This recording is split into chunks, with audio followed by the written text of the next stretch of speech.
श्रीमद् भगवद गीता अध्याय संख्या 9 श्लोक संख्या 26 से लेके 28 तक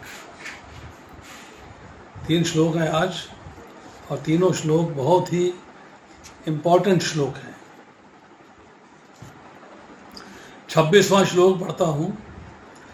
पत्रम पुष्पम फलम तोयम यह मे भक्तया प्रेक्षति तदहम भक्ति उपहृतम अश्नामि प्रयत्न आत्मनः। यदि कोई प्रेम तथा भक्ति के साथ मुझे पत्र पुष्प फल या जल प्रदान करता है तो मैं उसे स्वीकार करता हूँ। भगवान कह रहे हैं कि मैं उसे स्वीकार करता हूँ। अब ये बात जो है भगवान ने क्यों कही, क्योंकि इसके पहले बात आई है देवताओं के पूजन की, पितरों के पूजन की, भूत प्रेतों के पूजन की और अपने पूजन की। तीनों चारों बातें आई। तो यहाँ भगवान कह रहे हैं कि देवताओं के पूजन में तो बहुत सारी सामग्री इस्तेमाल होती है, बहुत सारे नियम हैं, बहुत सारी विधियां हैं, बहुत सारे सिस्टम अडॉप्ट करने पड़ते हैं। और अगर देवताओं के पूजन में इतनी कठिनता आती है, इतनी परेशानियां होती हैं, इतने कष्ट मिलते हैं, आप तो उनसे उच्च स्थिति में हो, तो आपके लिए तो कठिनाइयाँ, परेशानियाँ, दुख तकलीफें उससे ज़्यादा होनी चाहिए। भाई जो ऊंची स्थिति में है उसके लिए ज़्यादा मेहनत करनी पड़ती है ना। तो आप तो ऊंची स्थिति में हो तो आपके लिए तो ज़्यादा मेहनत करनी पड़ेगी, ज़्यादा कठिनाइयाँ आएंगी, ज़्यादा परेशानियाँ आएंगी। तो भगवान कहते हैं कि यदि कोई प्रेम से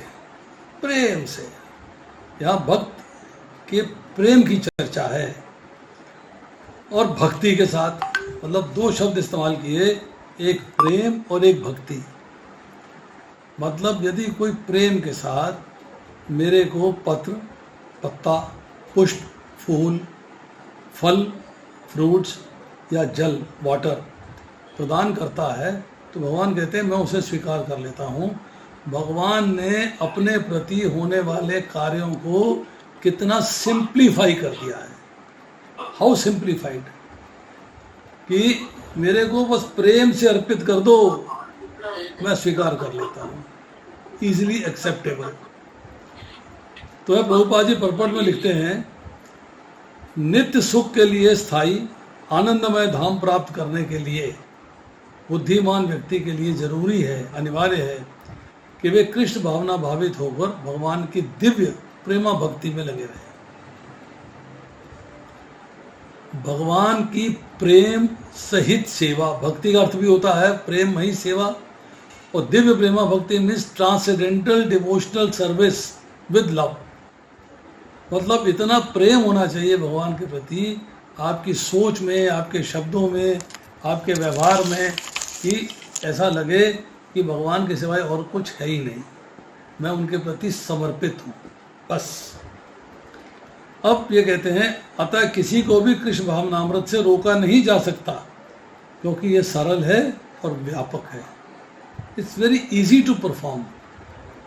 इसको परफॉर्म करने में आसानी भी है और सुख भी होता है और सुख की प्राप्ति भी होती है। सारी चीज़ें इसके अंदर हैं। अब कहते हैं कि कृष्ण को केवल प्रेमा भक्ति चाहिए और कुछ नहीं। भाव देखते हैं भगवान, आपका भाव क्या है, ये कार्य किसके लिए हो रहा है, तो आपका भाव क्या है, आपकी सामर्थ्य कितनी है नहीं देखते, आप कितने अमीर हो, कितने रिच हो ये नहीं देखते, आपने कितना बड़ा मंदिर मेरे लिए बनवाया ये नहीं देखते। वो देखते हैं कि जो कार्य कर रहा है इसका मेरे प्रति भाव क्या है, बस। भक्ति शब्द का उल्लेख 2 बार हुआ है, इसलिए कि एम्फेसाइज किया गया है, कि जोर दे के बात कही जा रही है कि भक्ति ही कृष्ण के पास पहुंचने का एकमात्र साधन है। भगवान के पास पहुंचने के लिए एक ही साधन है, वो है भक्ति। आप ब्राह्मण हो, क्षत्रिय हो, वैद्य हो, विद्वान हो, धनी हो, महान विचारक हो, भगवान आपकी भेंट तभी स्वीकार करेंगे अगर वो भक्तिमय तरीके से दी जाएगी। भक्ति का अर्थ है कि भगवान की प्रेममयी सेवा, प्रेम के द्वारा भगवान की सेवा में अर्पित करेंगे तो भगवान उसे स्वीकार करेंगे। अब कृष्ण को प्रेम करने वाला उन्हें उनकी इच्छित वस्तु देगा, और ऐसी वस्तु नहीं भेंट करेगा जिसकी उनकी इच्छा ना हो, उन्होंने न मांगी। एक उदाहरण देता हूँ। घर में मेहमान आने हैं, पहले से मैसेज आ गया, देखो जी आपका मेहमान बैंगन नहीं खाता है, तो आप बैंगन नहीं बनाओगे। आपको अच्छे लगते हैं अलग बात है, मेहमान को तो अच्छे नहीं लगते, तो सर्विंग किसकी करनी है? मेहमान की करनी है। आपके मेहमान को रसगुल्ला अच्छा नहीं लगता, गुलाब जामुन अच्छा लगता है, तो आप रसगुल्ला नहीं मंगाओगे, गुलाब जामुन मंगाओगे। आपके मेहमान को हलवा अच्छा नहीं लगता, खीर अच्छी लगती है, तो आप खीर बनाओगे, हलवा नहीं बनाओगे। मीन्स आप जो है घर में आप साधारण मेहमान भी आता है या कोई आपका इम्पोर्टेंट मेहमान भी आता है, तो आप उसके लिए वही चीज़ें तैयार करोगे जो उसको पसंद हो। या प्रभुपाद लिखते हैं कि भगवान को क्या चीज़ें देनी है जो भगवान को पसंद है। तो भगवान कहते हैं मांस, अंडा, मुर्गा, मछली मुझे नहीं चाहिए, प्याज, लहसुन, मशरूम्स मुझे नहीं चाहिए, मुझे सात्विक भोजन चाहिए, सिंपल भोजन चाहिए। वो पर कैसा होना चाहिए? बनाते समय आपका प्रेम छलकना चाहिए, बनाते समय आपका प्रेम छलकना चाहिए, प्रेम, दैट इज इम्पॉर्टेंट, वो जरूरी है। तो भगवान ने स्वीकार करना है उन चीज़ों को जिनको भगवान पसंद करते हैं। जैसे मैंने एग्जाम्पल दिया कि मेहमान आता है तो मेहमान के पसंद की चीज़ें बनाई जाती, आप अपनी पसंद की चीज़ें नहीं बनाते हो, मेहमान के पसंद की चीज़ें बनाते हो। इसी तरह अगर भगवान को अर्पित करना है, भगवान को समर्पण करना है, भगवान को भोग अर्पित करना है, तो भगवान की पसंद की चीज़ें बनानी है। और उनकी पसंद में प्याज नहीं है क्योंकि तामसिक है, लहसुन नहीं है तामसिक है, सिरका नहीं है तामसिक है, मशरूम नहीं है तामसिक है, मांस, अंडा, मुर्गा, मछली, शराब, तंबाकू, ये सब चीज़ें तामसिक हैं, ये आप उनको अर्पित नहीं कर सकते। अब प्रभुपाद लिखते हैं कि 3 अध्याय के 13वें श्लोक को कोट करते हैं, यज्ञा शिष्टाश्न संतो मुच्यन्ते सर्व किल्बिषे भुजन्ते ते दुघम पापा ये पशन्ते आत्मकारणात्। भगवान के भक्त सभी प्रकार के पापों से मुक्त हो जाते हैं क्योंकि वे यज्ञ में अर्पित किए भोजन प्रसाद को ही खाते हैं। अन्य लोग जो अपने इंद्र सुख के लिए भोजन बनाते हैं वह निश्चित रूप से पाप खाते हैं। अब हमसे कुछ पाप अनजाने में हो जाते हैं जो हम चाहते नहीं है करना, हम उन पापों से छुटकारा चाहते हैं, हम वो पाप करना भी नहीं चाहते हैं, परंतु वो पाप हमसे हो जाते हैं। कैसे? एक श्लोक है, कुंडनी पेशनी चुल्ली उदकुंभी च भर्ज मार्जनी पंचसूनाग्रस्त से वर्तन्ते उन्मदा। मतलब ओखली, चक्की, चूल्हा, जल और झाड़ू, ये 5 चीज़ें जब इस्तेमाल करते हो, कुंभी में जल का घड़ा, जब आप 5 चीज़ें इस्तेमाल करते हो तो कुछ ना कुछ कीटाणुओं की मृत्यु होती है, कुछ मरते हैं। तो इनसे छुटकारा पाने का उपाय क्या है कि आप भगवान को भोग लगा के उसको प्रसाद के रूप में ग्रहण करिए। अब यहाँ कहते हैं कि अगर आप भगवान को भोग लगा के ग्रहण करते हो तो जो यज्ञ भोग यज्ञ है, यज्ञ हो गया, यज्ञ का जो उच्छिष्ट है, जो बचा हुआ है, वो शुद्ध होता है क्योंकि भगवान उसको स्वीकार कर चुके हैं। तो अगर जो लोग अपने जीवन में इस भौतिक संसार के भव बंधन से मुक्ति प्राप्त करने के इच्छुक हैं, उन्हें भगवान को भोग लगा के अन्न को प्रसाद के रूप में ग्रहण करना चाहिए। उसके बाद प्रभुपाद लिखते हैं कि हमें क्या पता भगवान ने खा लिया है। प्रश्न आ गया किसी का, हमें क्या पता लगा भगवान ने, हम तो जैसा थाली रखी थी वैसी थाली उठा ली, हमें तो पता नहीं भगवान ने खाया कि नहीं खाया। उसमें 2 चीज़ें नोट करने वाली हैं। 14वें अध्याय, बालक को माँ की गोदी में किसी विधि की आवश्यकता नहीं है, वह अपनेपन के संबंध से माँ की गोदी में जाता है। मेरी माँ है, माँ कहती है मेरा बेटा है, मेरी माँ है वो कहती है मेरा बेटा है। जब हम भगवान के साथ अपने संबंध को समझ लेते हैं और उस संबंध का पालन करते हैं तो फिर हमें उसके लिए किसी मंत्र की, किसी विधि की, किसी सिस्टम की ज़रूरत नहीं है। क्या चाहिए? एक अपनेपन का स्ट्रॉन्ग भाव कि भगवान मेरे हैं और मैं भगवान का हूँ, ये फील आना चाहिए, ये फील महसूस होनी चाहिए कि यस, भगवान के साथ मेरा संबंध है और मुझे उस संबंध को निभाना है। अब देखिए कि इस संबंध को जब हम निभाने की बात करते हैं, भगवान ने भक्तों के लिए, भक्तों के साथ जो है सब कुछ स्वीकार किया है। अब याद करिए, भागवतम पढ़ते हैं तो विदुर जी के यहाँ गए, द्रोणाचार्य ने, कृपाचार्य ने, धृतराष्ट्र ने, सब ने कहा भगवान से कि हमारे यहाँ रहिएगा। नहीं, विदुर जी के यहाँ गए। और विदुरानी जो है उनको क्या कर रही है, इतनी मस्त है कि केले के छिलके खिलाए जा रही है और गिरी नीचे फेंकी जा रही है। भगवान छिलके खा गए। सुदामा ने चूरा खिला दिया, भगवान ने आओ नहीं देखा ताओ बीन बीन के चूरा खाया जो गिर गया था धरती में। और ऐसे सुदामा की गले मिले हैं, ऐसे उसके चरण पखारे अपने आंसुओं से, ऐसे उसको अपने मस्तक में धारण किया जल को, और सुदामा को कितना उन्होंने ऐश्वर्य दे दिया।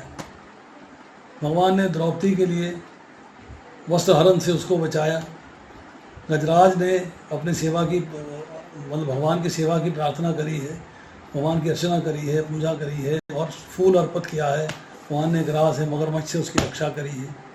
शबरी के लिए भगवान राम का आना था और वेट करती रही, उनकी वेट करती रही और अल्टीमेटली भगवान आए हैं और शबरी ने बेर चख चख के उनको खिलाए हैं और भगवान ने खाए हैं।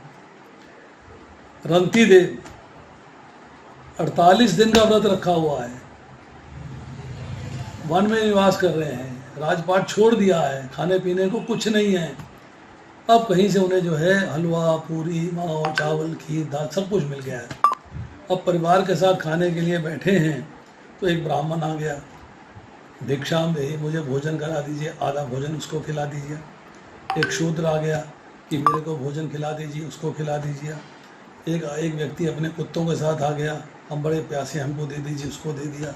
आखिर में थोड़ा सा जल बचा तो एक चंडाल आ गया, जल उसको दे दिया। रंती देव के सामने ब्रह्मा, विष्णु, महेश तीनों प्रकट हो गए। तो ये बातें हम देखते हैं कि भगवान जो है वो भाव के भूखे हैं, उनको इससे आनंद मिलता है। जब वस्तु भगवान की सेवा में लग जाती है तो सफल हो जाता व्यक्ति। क्यों? कि वस्तु तो भगवान की थी, भगवान की वस्तु थी, भगवान की सेवा में लग गई। जब भक्त का भगवान को देने का भाव बढ़ जाता है, यस, मेरा सब कुछ भगवान आपका है, मैं भी आपका हूँ, अपने आप को समर्पित करता हूँ, अपने आप को भूल गया है, तो भगवान भी भक्त के प्रेम में इतने मस्त हो जाते हैं कि अपने आप को भूल जाते हैं। जब प्रेम की एक्सट्रीम हो जाती है, हाईएस्ट लिमिट ऑफ प्रेमा, प्रेम इतना हो जाता है कि भक्त को इसका ख्याल नहीं रहता कि मैं क्या दे रहा हूँ। जैसे मैंने एग्जाम्पल दिया, शबरी का एग्जाम्पल दिया, विदुरानी का, तो भगवान क्या कहते हैं कि जो मेरे को प्रेम पूर्वक उपहार दिया जा रहा है, उसमें वो भाव प्रेम का सम्मिलित है, उसको मैं स्वीकार ही कर लेता हूँ और खा भी लेता हूँ। जैसे कि अशनामी शब्द इस्तेमाल हुआ, फूल तो सूंघने की चीज़ है और भगवान खा रहे हैं, पत्रम पुष्पम फलम तोयम, ये मैं भक्त्या पृच्छति में खा लेता हूँ। कि भगवान ये नहीं देखते ये खाने की चीज़ है, सूंघने की चीज़ है, उसको खा जाते हैं, मतलब उसको अपने में मिला लेते हैं। तो भगवान का लेने का भाव हो जाता है और भक्त का खिलाने का भाव हो जाता है। अब जिसका अंतःकरण भगवान में तल्लीन हो गया है, भगवान में मस्त हो गया है, वो केवल भगवान के परायण है वो, तो भगवान उसके दिए हुए उपहार को स्वीकार कर लेते हैं और खा लेते हैं। अब जब प्रेम की बात आती है तो भक्ति पूर्वक जो भगवान को आपने वस्तु दी है, प्रेम पूर्वक वस्तु दी है, तो वस्तु प्रेम रूप हो गई और भगवान ने उसको स्वीकार कर लिया, क्योंकि वो प्रेम के भूखे हैं, वो प्रेम के भूखे हैं। आपके ऐश्वर्य के भूखे नहीं हैं, आपके धन के भूखे नहीं हैं, वो प्रेम के भूखे हैं। तो भगवान को चाहिए भाव। अब भाव से अब हम भोग लगाते हैं, उसके लिए हमने बनाया भोजन तैयार किया, क्या हमने भोजन भगवान के लिए तैयार किया था या परिवार के लिए तैयार किया था? पति ने कहा मैं राजमा चावल खाऊंगा तो पति के लिए राजमा चावल बनने चालू हो गए। बेटे ने कहा मैं पनीर खाऊंगा तो पनीर बनना शुरू हो गया। बेटिया ने कहा भिंडी खाऊंगी तो भिंडी बननी शुरू हो गई। और बनाते समय मन में पति भी है, बेटा भी है, बेटी भी है, भगवान तो है नहीं। अब मन में आया, हो प्रभु जी ने कहा था भगवान को भोग लगा देना, भगवान को भोग लगा देते हैं। फिर भी भगवान स्वीकार कर लेते हैं, फिर भी भगवान स्वीकार कर लेते हैं कि आपने उसको प्रेम से भगवान को अर्पित किया है। पर अगर आप भगवान के लिए ही बनाओ, भगवान के भाव में ही बनवाओ, तो उसकी स्वीकारता में कितना मजा होगा, प्रेम कितना और ज़्यादा हो जाएगा, प्रेम सीढ़ी में कितना चढ़ जाएगा।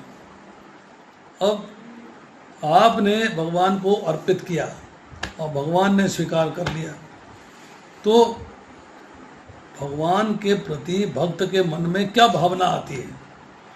भगवान के प्रति भक्त के मन में ये भावना आती है कि मुझे भगवान ने अपनी सेवा का, अपनी पूजा का अवसर दे दिया है, चांस दे दिया है। ये मेरे पर भगवान की स्पेशल मर्सी हो गई, विशेष कृपा हो गई। और उस कृपा के बारे में सोच सोच के, उस कृपा को देख देख के भक्त प्रसन्न होता रहता है, एंजॉय करता है। देखा मुझे कितनी बढ़िया सेवा दे दी है, देखा भगवान ने मेरे को कितनी बढ़िया सेवा दे दी। और भगवान भक्त के स्वप्न में भी आते हैं। जब भगवान को कोई चीज़ पसंद नहीं होती, आप जाइए राजापुर के जगन्नाथ जी, ठाकुर जी को 56 भोग लग रहा है मायापुर में, राधा माधव को, और जगन्नाथ जी को जो है 56 भोग नहीं लगता, एक चीज़ वहाँ से आ जाती है। तो जगन्नाथ जी पुजारी के सपने में रात में आए, तो वहाँ तो मेरे को 56 भोग लगा रहे हो, यहाँ पे मुझे एक चीज़ में टरकाए जा रहे हो। इसी तरह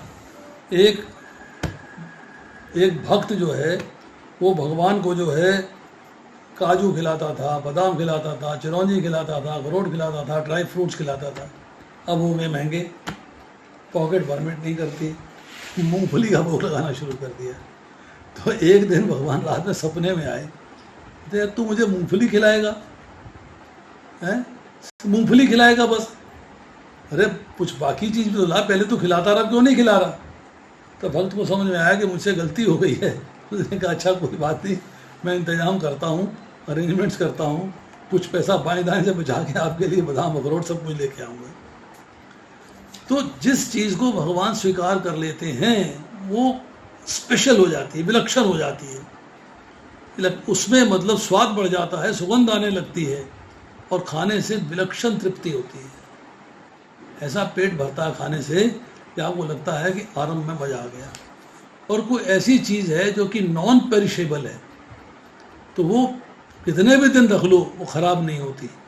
और आज की डेट में जो पेरिशेबल चीज़ भी है उसको भी अगर आप रेफ्रिजरेट कर देते हो, डीप फ्रीजिंग कर देते हो, तो वो भी ख़राब नहीं होती, क्योंकि भगवान ने उसको स्वीकार कर लिया हुआ है। अब लास्ट बात इसमें कि जब हम किसी वस्तु की आहुति देते हैं, जैसे भगवान को भोग अर्पित किया तो यज्ञ हो गया। अब वही भोग अगर हम किसी दूसरे को देते हैं तो दान हो गया। और अगर हम जो है भगवान की दी हुई वस्तुओं को आत्मसंयम करके, अपने आप पे कंट्रोल करके अपने इस्तेमाल में नहीं लेते हैं, भगवान की दी वस्तुओं को भगवान के लिए इस्तेमाल करते हैं, तो तपस्या हो गई। मतलब भगवान के अर्पण करने से भगवान के साथ योग हो गया, भगवान के साथ युक्त हो गए। इसे योग युक्तात्मा, मतलब आपने अपने आप को भगवान के साथ जोड़ दिया। आप दिए श्लोक संख्या 27, यत् करोसि यशनासि यज्जुहोषि ददासि यत यत् तपस्यसि कौन्तेय तद्कुरुष्व मदर्पणम्। हे कुंती पुत्र, तुम जो कुछ करते हो, जो खाते हो, जो अर्पित करते हो या दान देते हो, और जो भी तपस्या करते हो, वो मुझे अर्पित करते हुए करो। प्रभुपाद जी लिखते हैं कि जीवन को इस प्रकार ढालें कि किसी भी दशा में कृष्ण को ना भूल सकें। Always remember Krishna, never forget Krishna. मतलब कृष्ण यहाँ पर आदेश देते हैं कि हर व्यक्ति उनके लिए ही कर्म करे, कृष्ण को अर्पित भोजन को, उच्चिष्ट को ग्रहण करे। धार्मिक अनुष्ठान करते होते हैं तो उसकी संस्कृति है मेरे लिए करो, अर्चन करना है तो मेरे लिए करो, दान देना है तो मेरे लिए दो, कृष्ण कहते हैं कि जो भी आपको कार्य करना है वो मेरे लिए करो। अब 24 घंटे हरे कृष्ण का जब अपनी माला में करें तो निश्चित रूप से महान ध्यानी योगी है, परंतु हम ये कर नहीं पाते हैं। भगवान कहते हैं कोई बात नहीं, कम से कम कोई भी कार्य करते हो तो उसके अंदर मेरा स्मरण अवश्य करो, कार्य करते हुए मेरा स्मरण अवश्य करो। अब देखिए भगवान ने ये श्लोक कहा और उसके पीछे की क्वालिटी क्या है। किसी व्यक्ति ने अपने आप को भगवान को समर्पित कर दिया तो भगवान कहते हैं कि मैं अपने आप को उसे समर्पित कर देता हूँ। भगत के बस में है भगवान, भक्त जो है भगवान को अपने वश में कर लेता है।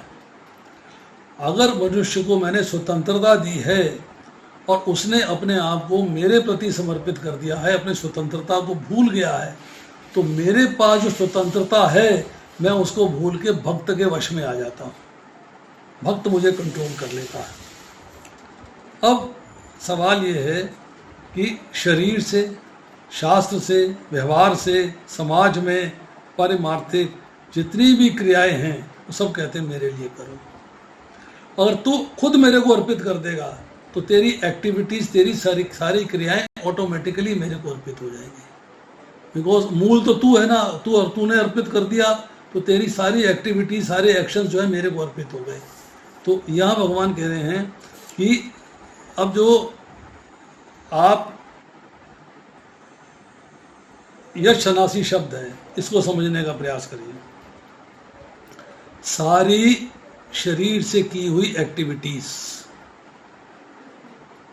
सारी शरीर से की हुई एक्टिविटीज, भोजन करता है, जल पीता है, कुपथ्य का त्याग करता है, पथ्य का सेवन करता है, औषधि सेवन करता है, कपड़ा पहनता है, सर्दी गर्मी शरीर की रक्षा करता है, स्वास्थ्य के अनुसार समय पे सोता है, समय पे जागता है, अर्थात घूमता फिरता है, शौच स्नान करता है, ये सारी क्रियाएं तुम मेरा स्मरण करते हुए करो। अब चैतन्य महाप्रभु से किसी ने पूछा, किसी ने शिकायत करी एक भक्त की कि ये जो है टॉयलेट में बैठा होता है, भगवान का नाम लेता रहता है। तो चैतन्य महाप्रभु ने उसको बुलाया, बोला अभी तू टॉयलेट में बैठा हुआ, कितना गंदा स्थान है, कितना भयंकर स्थान है, तू बैठ के भगवान का नाम लेता रहता है। व्यक्ति ने क्या जवाब दिया, भक्त ने क्या जवाब दिया, कहता भगवान आपने कहा तस्मात् सर्वेषु कालेषु, हर काल में मेरा स्मरण करो, अनन्य चिंतो यंतो माम, अनन्य भाव से मेरा चिंतन करो, अनन्य चेता सत्यम योग, सत्यम मतलब हर क्षण मेरा चिंतन करो। तो वो जब मैं टॉयलेट में गया हूँ तो क्षण समाप्त हो गया, फिर तो मैं आपको चिंतन कर ही नहीं रहा। इसका मतलब है आपकी आज्ञा को पालन नहीं कर रहा। और वहाँ अगर मेरे प्राण निकल जाए तो आपके धाम कैसे जाऊँगा। यम यम भावी स्मरण भावा, मेरे को अंतिम समय में तो आपका स्मरण करना है, वहाँ प्राण निकल के तो स्मरण कैसे होगा। तो भगवान ये कहते हैं कि जो भी कार्य करता है वो सारे कार्य मेरे स्मरण करते हुए मेरे को अर्पण करते हैं। फिर कहते हैं यज्जुहोशी, यज्जुहोशी का मतलब है कि यज्ञ से संबंधित क्रियाएं, मतलब भोजन बनाना है भगवान के लिए, भोग लगाने के लिए, उसके लिए जो सामान इकट्ठा करना है, उस वक़्त आपको भोजन बनाते हुए भगवान को स्मरण करना है, हरे कृष्ण महामंत्र का जप करना है, या घर में कोई यज्ञ करना है, हवन करना है, उसके लिए मंत्र पढ़ना है, आहुति देनी है, सारी क्रियाएं मेरे को अर्पण कर। और जब भी कोई हवन करते हैं उसमें जो आखिरी आहुति होती है, फाइनल आहुति होती है, जब नारियल का गोला गिराया जाता है तब कहते हैं सारे भगवान को स्मरण किया जाता है, विष्णु के प्रति होता है वो। उसके बाद जो तू देता है दूसरों को वो मेरे को स्मरण करते हुए कर, मेरे को अर्पण कर दे। और जो तपस्या करता है, मतलब अपनी इंद्रियों को इंद्रिय विषयों से हटाता है, अपनी इंद्रियों को कंट्रोल में करने का प्रयास करता है, और अनुकूल परिस्थिति हो या प्रतिकूल परिस्थिति हो, दोनों को प्रसन्नतापूर्वक सहता है, वो सारी स्थितियों में, सब स्थितियों को मेरा स्मरण करते हुए फॉलो कर और सब कुछ मेरे को अर्पण कर दे। अब यहाँ भगवान ने कहा कि तेरे को सब कार्य जो है मेरे को अर्पित करते हुए करने हैं, ये बात समझ लें। अब क्या है कि 26वें श्लोक में भगवान ने कहा पत्र पुष्प फल अर्पण कर दो। ये बिना मेहनत के प्राप्त होते नहीं है, कुछ ना कुछ परिश्रम करना पड़ता है, कुछ ना कुछ मेहनत करनी पड़ती है। आपको फल खरीदना है, फूल खरीदने हैं, आपको उगाने हैं, बनाने हैं, कुछ भी करना है, आपको इसके लिए कुछ ना कुछ कार्य तो करना ही पड़ेगा, मेहनत करनी पड़ेगी। और 27वें श्लोक में बड़ी एक विलक्षण बात कह दी। क्या कह दी? कोई नया सामान नहीं, कोई नई क्रिया नहीं, कोई नया उद्योग नहीं। अरे भाई, जो करता है मेरे लिए कर दे, जो अवेलेबल है, जो कुछ तेरे पास है वो तो मेरे लिए कर दे, जो तेरी नेचुरल एक्टिविटीज़ हैं वो मेरे लिए कर दे, सब भगवान को अर्पण कर दे।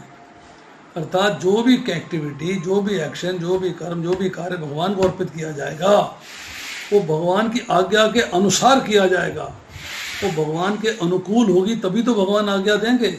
अपने प्रतिकूल वस्तु की आज्ञा क्यों देंगे? और आपके मन में भी प्रतिकूल वस्तु भगवान को अर्पित करने का भाव क्यों आएगा? आपके मन में भी भाव वही आएगा जो कि भगवान के अनुकूल है, कि जो अनुकूल वस्तु है उसको मैं भगवान को दूं, उसको मैं भगवान को अर्पित करूं। अब हम भगवान को कुछ थोड़ी सी चीज़ देते हैं, भगवान उसे अनंत गुना वापस कर देते हैं। याद रखिएगा, हम भगवान को थोड़ी सी वस्तु देते हैं तो भगवान उसको अनंत गुना करके वापस कर देते हैं। अगर हमने भगवान के प्रति कोई निषिद्ध क्रिया करी या भगवान को कोई निषिद्ध वस्तु अर्पित कर दी तो भगवान उसको अनंत गुना वापस करेंगे, अर्थात दंड भी अनंत गुना होगा। इस बात को जो जानते नहीं हैं वो भगवान का अनादर करते रहते हैं, भगवान के प्रति अपशब्द कहते रहते हैं और भक्तों के प्रति अपशब्द कहते रहते हैं। इस बात को समझना चाहिए कि this should not be done. अब आता है श्लोक संख्या 28। शुभ शुभ फल एवं मोक्ष से कर्म बंधना संन्यास योग युक्तात्मा विमुक्त माम उपैष्यसि। इस तरह कर्म के बंधन और उसके शुभ अशुभ फलों से मुक्त होगे। इस संन्यास योग में अपने चित्त को स्थिर करके तो मुक्त होकर मेरे पास आ सकोगे। भगवान ने अपने पास आने का फॉर्मेट बता दिया। देखिए, जैसे हमने पहले चर्चा करी कि भगवान ने 26वें श्लोक में बताया कि देवताओं के पूजन में कितनी कठिनाइयां हैं और मेरे पूजन में कितनी आसानी है। अब इस श्लोक के अंदर जो है, आज के श्लोक में भगवान बता रहे हैं कि आपने 2 श्लोकों में भगवान को अर्पित करने की बात करी और आज के श्लोक में उस अर्पण का फल बताया जा रहा है कि आज के श्लोक में उस अर्पण का फल बताया जा रहा है कि उसका फल क्या है। अब सुनिए, गुरु के निर्देशन में कृष्ण भाव नामृत में रह के कर्म करने को युक्त कहते हैं। युक्त का मतलब होता है जोड़ना। जोड़ना कैसे है? गुरु के निर्देशन में, as per instructed by the spiritual master. अब रूप गोस्वामी इसकी चर्चा करते हैं। अनासक्तस्य विषयान्यथा हम उपपुंजते निर्बंधम कृष्ण संबंधे युक्तम वैराग्यम उच्यते। कि जब तक हम इस जगत में हैं तब तक हमें कर्म करना पड़ता है। हम कर्म करना बंद नहीं कर सकते। यदि कर्म करके उसके फल कृष्ण को अर्पित कर दिया जाए तो युक्त वैराग्य कहलाता है। संन्यास में स्थित होने पर ऐसे कर्मों से चित्त रूपी दर्पण स्पष्ट हो जाता है। कर्ता ज्यों ज्यों क्रमशः आत्म साक्षात्कार की ओर प्रगति करता है त्यों त्यों वह परमेश्वर के प्रति पूर्णतः समर्पित होता रहता है। जैसे जैसे आप मेहनत करते हो अपने बारे में जानने की, जैसे जैसे मेहनत करते हो भगवान के बारे में जानने की, जैसे जैसे मेहनत करते हो प्रकृति के बारे में जानने की, जैसे जैसे मेहनत करते हो कर्म के बारे में जानने की, जैसे जैसे मेहनत करते हो कर्म बंधन के बारे में जानने की, फिर कर्म बंधन से मुक्त होने के बारे में जानने की, तो अब क्या है, वैसे वैसे बातें समझ में आती जाती हैं। और जैसे जैसे समझ में आएगी वैसे वैसे आपको समझ में आएगा कि मुझे भगवान के प्रति अपने आप को समर्पित करना है। That understanding comes. अब अंत में मुक्त हो जाता है और मुक्ति भी विशिष्ट होती है, अर्थात वह ब्रह्म ज्योति से तदाकार नहीं होता अपितु भगवत धाम में प्रवेश करता है। ब्रह्म ज्योति से ऊपर हमने देखा सालोक की मुक्ति, ब्रह्म ज्योति है सायुज्य मुक्ति, सालोक्य मुक्ति, भगवान के लोक में पहुंच गए। सामीप्य मुक्ति, भगवान के समीप चले गए। सारूप्य मुक्ति, भगवान जैसा स्वरूप प्राप्त हो गया। और साष्टी मुक्ति, भगवान जैसा आश्चर्य ऐश्वर्य प्राप्त हो गया। तो आपको है टॉप मोस्ट मुक्ति के लेवल पे आ जाती है। तो यहाँ जो प्रभुपाद लिखते हैं मुक्ति की 5 अवस्थाएं जो मैंने आपको अभी बताई। तो भक्त जीवन भर परमेश्वर के निर्देशन में रहता है, तो ऐसी अवस्था को प्राप्त हुआ रहता है जहाँ से वह शरीर त्यागने पर भगवत धाम जा सकता है और भगवत धाम भगवान की प्रत्यक्ष संगति में रह सकता है। जिस व्यक्ति को अपने जीवन को भगवत सेवा में रत रखने के अतिरिक्त अन्य कोई रुचि नहीं होती, वही वास्तविक सन्यासी है। ऐसा व्यक्ति भगवान की परम इच्छा पर आश्रित रहते हुए अपने को उनका नित्य दास मानता है।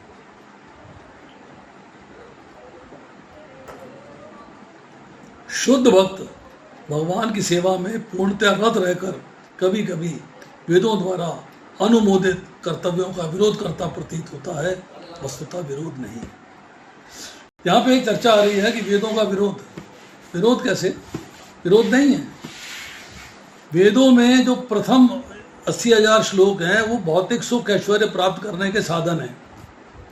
देवताओं की भक्ति में है किस तरह आपको भौतिक ऐश्वर्य की प्राप्ति हो सकती है, और हम यहाँ उनकी सेवा न करके उसको फॉलो न करते हुए आखिरी 4,000 श्लोक जो उपासना कांड के हैं उसके ऊपर चलते हैं कि भगवान की भक्ति कैसे की जाएगी। तो हमें लगता है कि वेदों का विरोध कर रहे हैं, और वेदों का विरोध नहीं कर रहे हैं। हाँ, वेदों का जो एक्चुअल मर्म है उसको फॉलो कर रहे हैं। एक्चुअल मर्म क्या है कि भगवान की सेवा करके अपने आप को भगवत धाम ले जाना, ये वेदों का एक्चुअल मर्म है।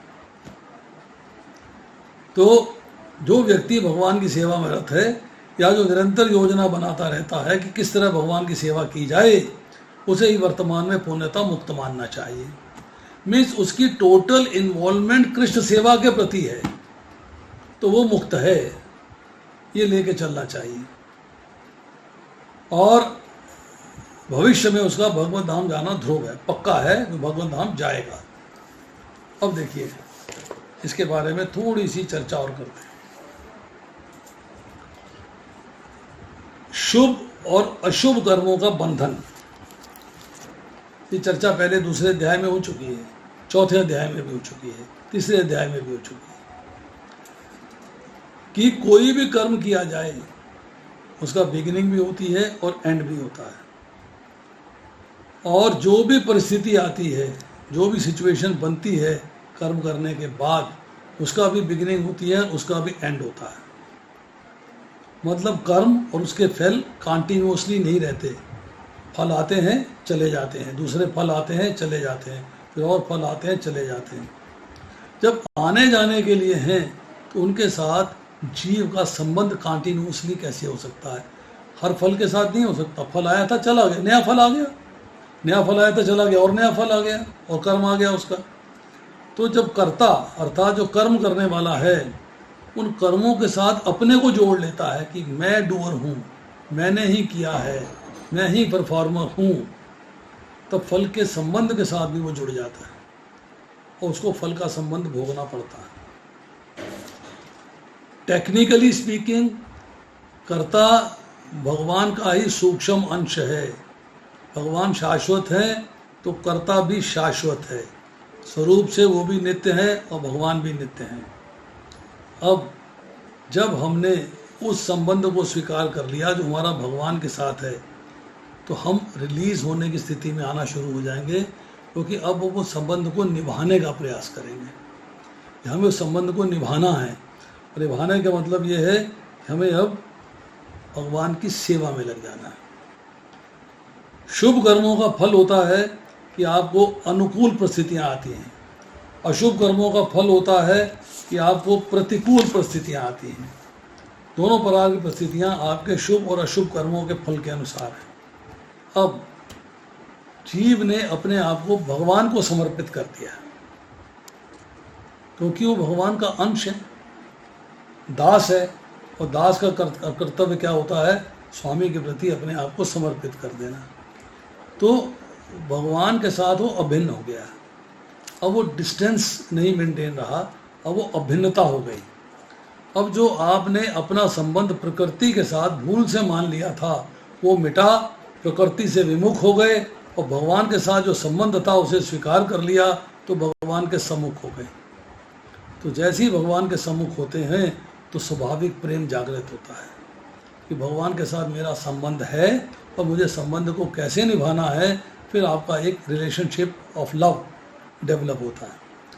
तो जब आपने इस स्थिति के अंदर भगवान को अपने आप को समर्पित कर दिया है, परंतु आपके कर्मों के फल तो कॉन्टिन्यूड है, वो तो समाप्त अभी नहीं हुए हैं, तो क्या होता है कि आपको परिस्थिति अनुकूल भी आती है और प्रतिकूल भी आती है।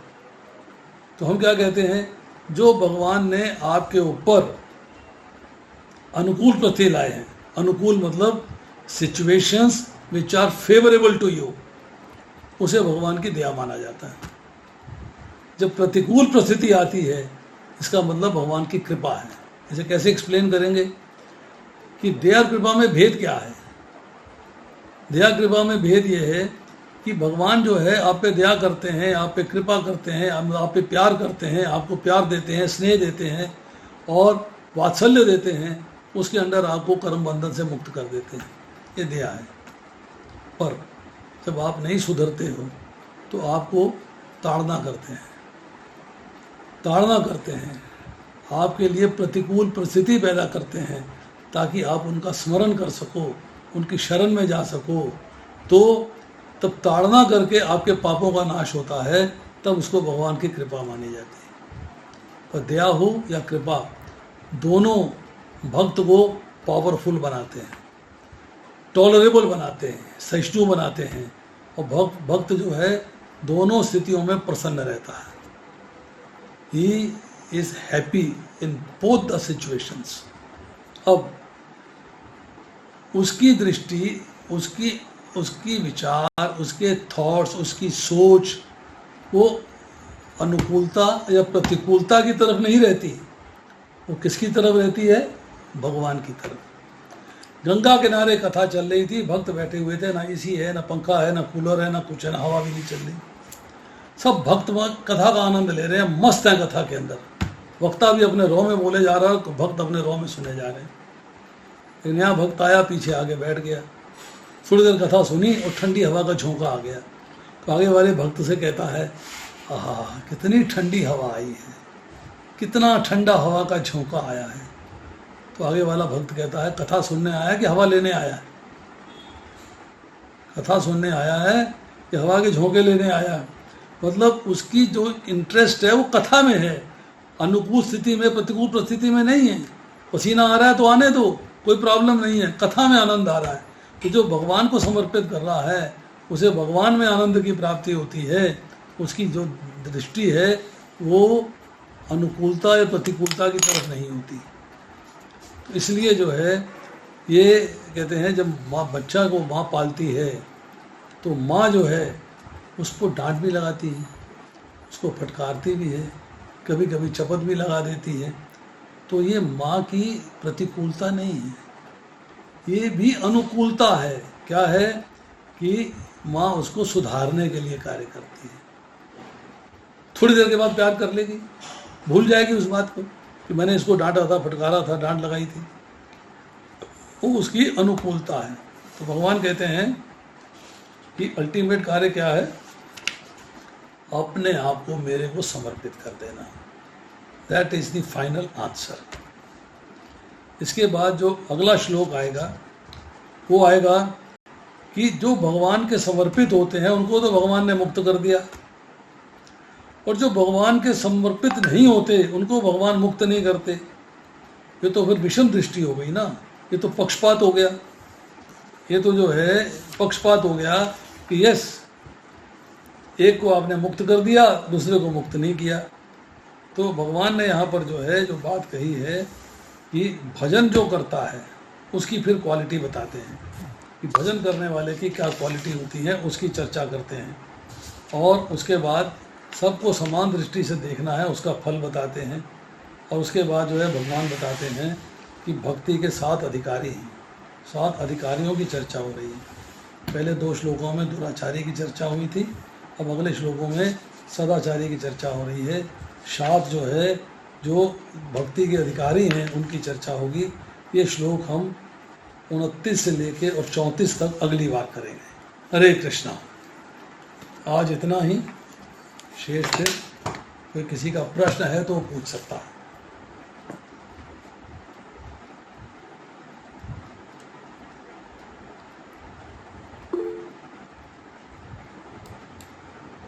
प्रभु जी, ये तो आपने बहुत अच्छे से एक्सप्लेन किया।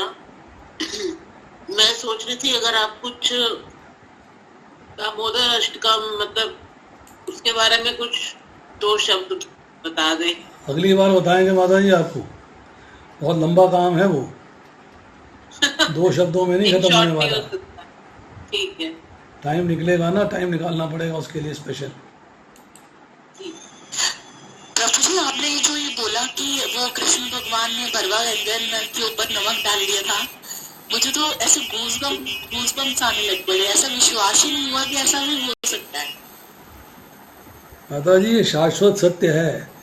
हमारे एक भक्त हैं, हमारे बड़े अच्छे मित्र हैं वो, उनके घर में पूरा मंदिर बना हुआ है बाहर, मतलब उनके लॉन में। उनके बहुत बड़े इंडस्ट्रियलिस्ट हैं, कम से कम तो मतलब इंडिया के टॉप 35 में आते हैं वो। अच्छा। और उनके एक हमारे एक और भक्त हैं जो कि उनसे 7-8 किलोमीटर दूर रहते हैं।